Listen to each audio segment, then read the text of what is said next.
Hi guys, good morning. This is Dan. Welcome to Engelgeist. For those of you that are new, welcome. For those of you that are returning, welcome back.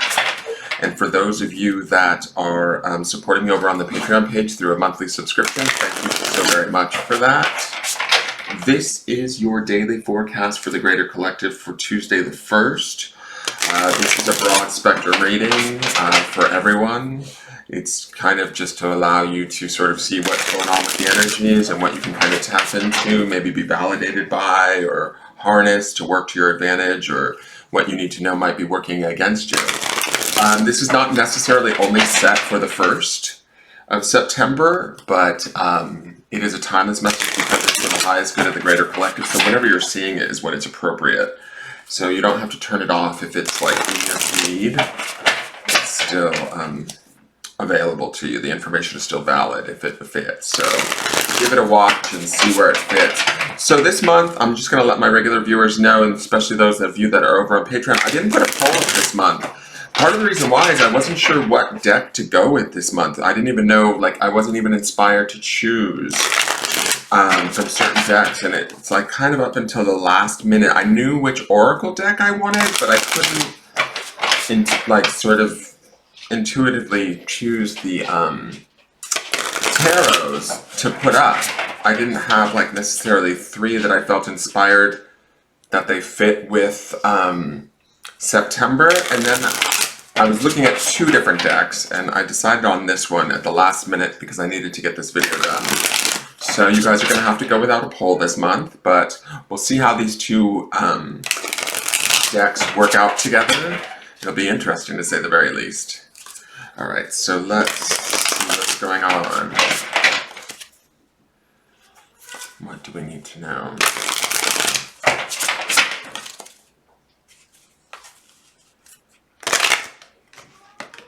Oops, that didn't work.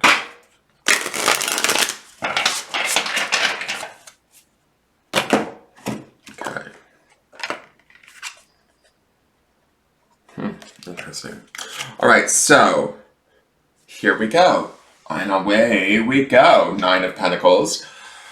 9 of Pentacles is a lovely card. It's a sort of solitary card, right? I always kind of look at 9s as sort of this opportunity where, you know, we reach a personal sense of completion or fulfillment for ourselves individually, right? Where we feel content, ideally. You know, the 9 of Cups, the 9 of Pentacles. The Pentacles would be more around material wealth and those sort of issues. To me, we have this like wealthy woman standing in a field with her falcon. It's a fairly traditional tarot image. She's surrounded by her pentacles, her geese, even her manservant. This is also a card that I've learned along the way that is associated with sort of very much being on our own, right? So there might be an opportunity where we find ourselves feeling fulfilled and able to stand on our own 2 feet for some of you. It may feel very much like everything is kind of in enough of a place that you feel satisfied. I feel like there's a definite self-satisfaction to this woman and to this whole card. I love that the sun shines beyond her. She's in this beautiful golden field. There's nothing sort of bothering this card. And when I think about that star card that also underpins from Sunday, that also lends to the well-being of the 9 of Pentacles, right? That sort of calm, quiet grace. The other thing I would say too is yesterday's Priestess card brings about this sort of feminine energy that we still see recurring in this 9 of Pentacles. And 9 of Pentacles is traditionally pictured by a singular woman standing in either a field or a grove, maybe a vineyard, that kind of a thing, with a bunch of grapes around her. There's always an abundance, there's always a fruitfulness, a material sort of wealth. The bummer part, or I wouldn't say it's a bummer, but I would say the significance of the 9 of Pentacles is sometimes that we're enjoying this alone, maybe. So that might be a little bit of an issue for some of you. There might be some slight loneliness, but we really have everything that we need. And as I say that to you guys, if any of you are feeling some sort of loneliness or wishing things were maybe different on the sort of friend front or romance front, to me, that falcon speaks to this idea that we can send messages to our paramour or to our significant people in our lives via, you know, like in more modern times, not necessarily a falcon, but say an email or a phone call. Like, touch base with some of your closest people, the people that you love the most. And it doesn't necessarily have to be a romantic love. To me, I do sense the distance in this card a little bit, and that might be weighing on us, but don't allow that weight to kind of dim our light, our shine, or the good things that we have about us. We need to kind of acknowledge those good things. We want to stay with that opportunity of looking at that joy, right? We had joy and love, which are very powerful grounding stones for the last 2 days. So we want to stay focused on what's working and what's abundant, what's settled, what's good, be appreciative of that. That is this Nine of Pentacles energy, right? And then we also remember we're moving into that Three of Cups energy, which could represent as right now we may be feeling lonely, but in maybe a day or two, we'll be able to celebrate those that we love and feel that sort of sense of connection and celebration that we find in that Three of Cups. So any sort of lingering feelings or emotions of loneliness or things like that, separation, those hopefully will be short-lived or not lasting for very long. They will shift, okay?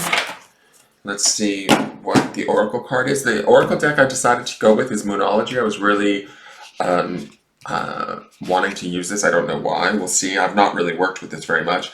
We do have a full, not a full moon. Yes, actually, sorry, I'm confused. A full moon in Pisces starting, I believe, tonight. If it's not tonight, it starts tomorrow night. But those full moon energies usually last a day or two before and a day or two after the actual full moon. And it being in the sign of Pisces, it's a very sort of intuitive moon that we can harness and use. The moon is definitely associated with the subconscious too, and that's why I kind of felt like Moonology might be a good one, because we're entering into the month. It is Virgo season, which is very grounded in that sort of an energy, that sort of grounded energy.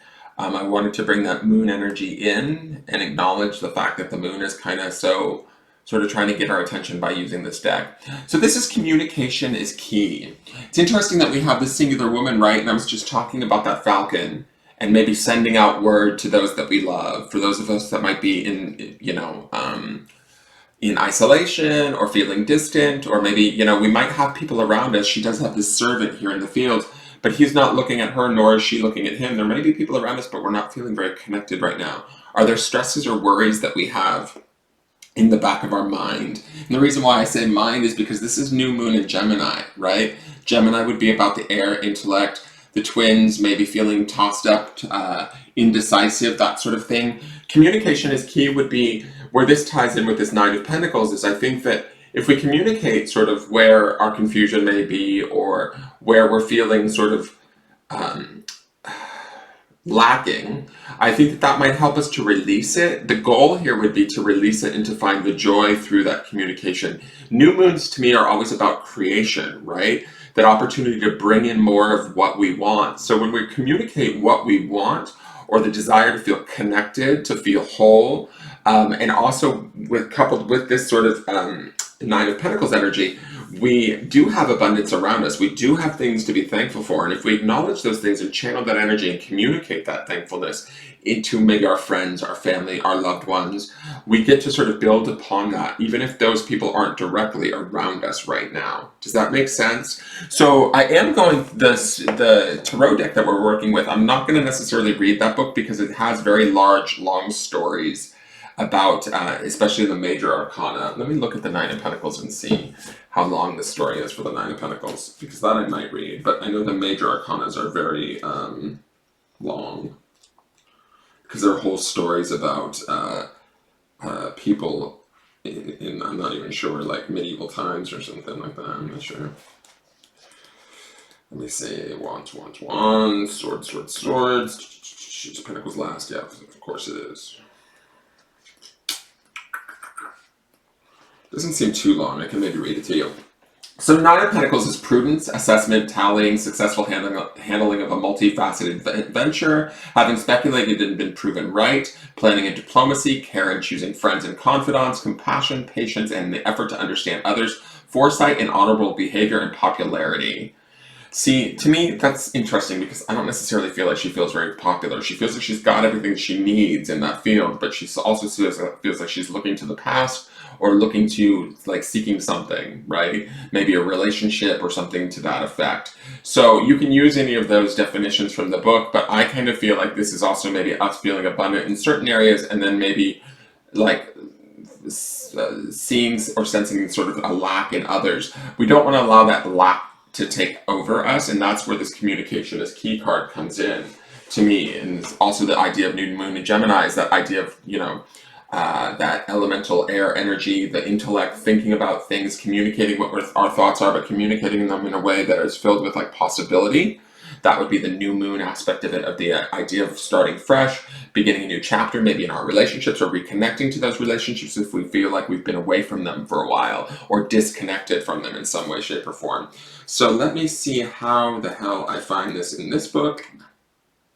There's full moon in Gemini. Wait, how are these? I don't even know how these are organized, to be honest. Are these the fulls? Oh, full moon cards. Okay, so here's new moons. Okay. So it goes by the cycle of the moon, which makes sense since it's the Moonology deck. New moon in... Where's Gemini? New moon in Gemini. A successful relationship usually comes down to one thing, communication. And the new moon in Gemini card is all about the start of a new cycle for communicating with the person at the center of your question. Talking things through is the answer to whatever it is you're asking about. If you can't talk to that person, you can journal about it to yourself. Emails, text messages, and all other forms of communication will also help you now. What did I say about that falcon, guys? If the issue you're asking about concerns a sibling or neighbor, there's a new start coming, a time to wipe the slate clean and start over. This card could also suggest you've been too frivolous lately and need to get grounded again. But most importantly, drawing this card emphasizes the need to communicate. Attuned to the moon, write a list of all the people you love most and see if you're prioritizing them. Additional meanings for this card: time to tell someone how you feel, don't be all in your head and not in your heart, someone is possibly flirting with you, or read more books. Well, there you go. And then there's a teaching here, I'll read it to you. These are kind of long-winded too. Gemini is the sign of communication and socializing, of ideas and travel, and the energy around it and around this card, no matter when you pull it, is speedy, gossipy, and flirtatious. The new moon in Gemini is a wonderful time to get out and socialize. Geminis love a chat. One thing to be aware of is that this card can also indicate being mentally scattered. Daily meditations will help to unscramble crossed wires in your brains. I don't believe that's the case, to be honest. I mean, I'm not trying to challenge the artist or their description. I'm saying that when I look at these two cards together, that Nine of Pentacles, she feels strong, centered, grounded. So I don't feel like this is a scattered thing. I feel like this is an opportunity for us to better communicate what our desires are, or, strengthen our relationships through communication. Let's go to the grounding stone. There's also, remember, there's that focus on love and joy, so we want to stay with that. And the grounding stone, again, on, is that crap now? Is on obsidian, which wards off negativity, and this is the word enjoy, following yesterday's love and the day before joy. So remember to enjoy those things, communicate that enjoyment, communicate, how people matter to you maybe at this time. Even if you feel separated from them or distant from them, that's okay. You are okay. That's the feeling that I get with this Nine of Pentacles. You have more to be grateful for than maybe you're realizing. If those of you that are feeling like you're having a rough time, things are harder, or you don't feel as though you have enough, I really think that this Nine of Pentacles is here to show you that there is abundance around you, and you need to focus on that and communicate that more and more so that you can sort of build upon that, right? And do that so that you shift maybe the perceptions of your mind. That would be the Gemini aspect of this. Be sociable, be, connected to those that you love, and communicate that love to them. I think that that's something that will bring them good feelings, and also you, right? It adds to that sort of connection. And when we add to that, we can sort of almost build upon the sort of, what's the word? I don't want to say singular, but the individual abundance that I feel like is in this Nine of Pentacles. We just feel a little bit lonely right now, would be the feeling that I get. And if we can, certainly find our way out of this woman. This woman to me is very much in control. She's standing in the light of the sun. You know, she's okay, right? So let's not. She's actually better than okay. So let's not allow some of those thoughts to kind of take us out of what we actually are experiencing or having in the now. That is your forecast for the day. I hope you guys enjoy it. Please tune in tomorrow. Give this video a thumbs up if you enjoyed it, or subscribe. I look forward to seeing you guys tomorrow, and thank you. Take care. Bye-bye.